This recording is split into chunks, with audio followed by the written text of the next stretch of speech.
center. And what that shows, and what your story showed in the coup in Korea and what happened to Bolsonaro, I mean, we're at war. Think about, we gathered here last year, President Trump, the primary season was just starting. There was no assurance he was going to be the nominee, although we all were working for him and felt that. There was less of a certainty, although we felt it in our heart and we're working on it, he was going to be President of the United States. And in fact, that journey started at CPAC in March of 21. After the election had been stolen, President Trump went down and had, besides the core of MAGA and CPAC and the grassroots, had no support at all from the about 47 days. 47 days. A little more, but about. And there's certain prominent conservative network wouldn't show him live for 2 years, wouldn't show the CPAC speech live.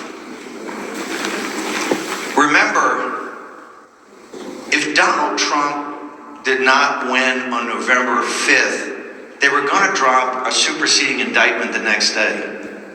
Donald Trump, the indictments of Jack Smith came to 300 years in prison, and they wanted Donald Trump to die in prison, just like they want President Bolsonaro to die in prison, just like they want President Yoon to die in prison.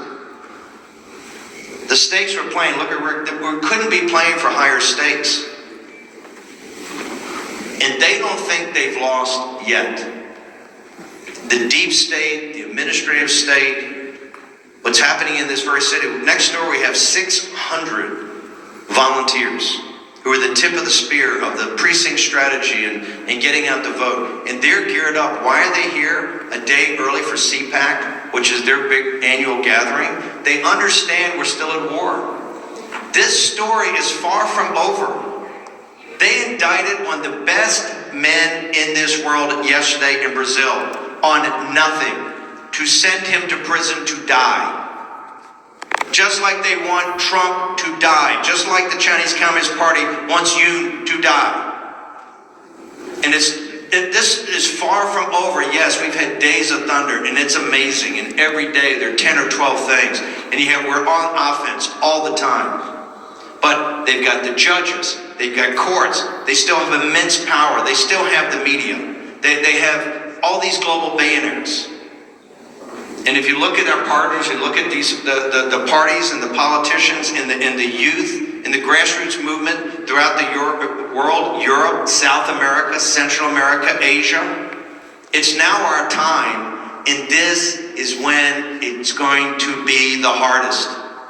Because they're not going to sit there and go, oh, okay, we see what you guys want to do. You're about liberty and freedom. They're not about liberty and freedom. They're about controlling the most powerful apparatus in the United States and in all these other countries in world history, and they're not going to give it up unless we take it from them.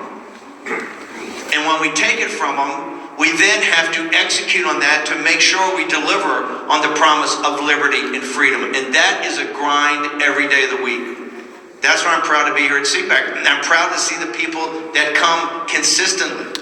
And if Matt Schlapp and Mercy had not had the courage to invite Trump 47 days after they stole the election, when the entire essentially conservative media, the entire Republican Party, all the donors turned their back on him, we wouldn't be here today winning.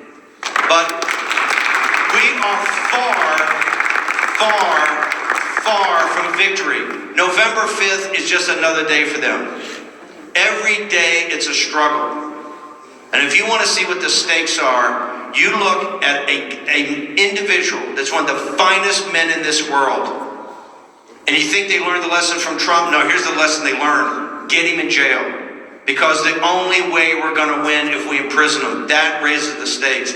I'm proud to stand here with Bolsonaro. I'm proud to stand here with the South Koreans. We have a fighter in our hand, and we have to let them know there is nothing they can do that will defeat us.